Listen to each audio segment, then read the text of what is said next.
Here inside the system, violence is a symptom, fighting for what's right, but somehow everyone is wrong.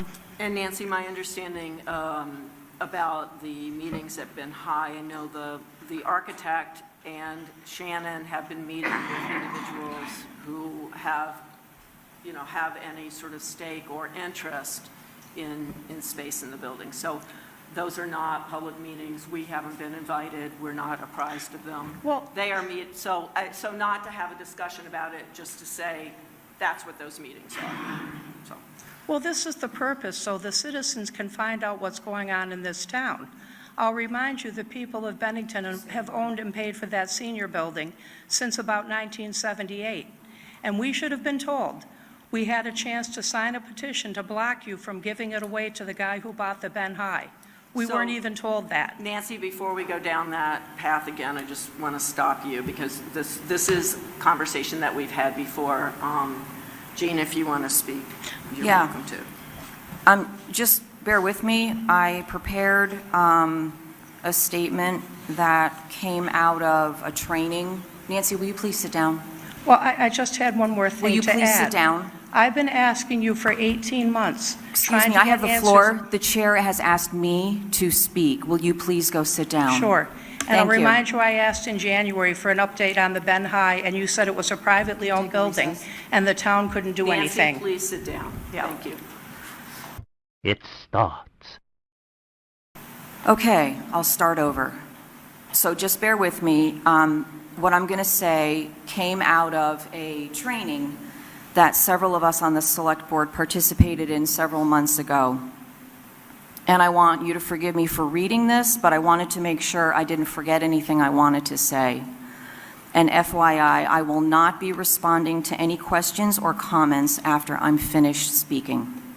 What? What the fuck? I want to share a few things we learned at a recent training by the Vermont League of Cities and Towns several of us attended a few months ago. The topic of the training was something like how to conduct effective meetings. I don't remember exactly what the title was. There were a few comments made by the trainers who are proficient in their understanding of the open meeting law that resonated with me and are valuable in thinking about how we conduct our meetings and consider making changes to our process. The select boards I have been a part of, including the current board, have allowed members of the public to speak for long periods of time and in some cases many times during meetings. So the expectation that has been created is that the public can speak as often and for as long as they wish. The open meeting law speaks to allowing the public to speak for a reasonable amount of time. I think we can all agree the amount of time the public has been allowed to speak is far more than reasonable. Another statement the trainers said was, "Say the line, Bart!"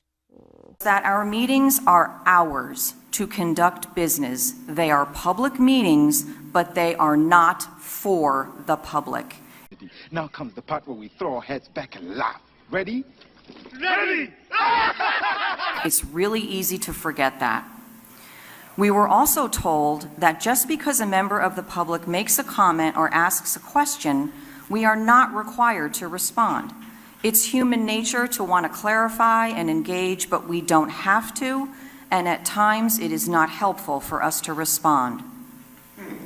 So when we refuse to respond or do not allow someone to speak, we are not violating the open meeting law.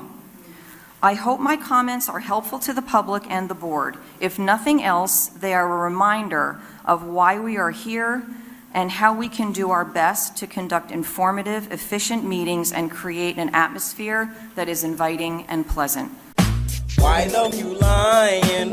Why you always lying? Oh my God, stop you lying, always lying to me.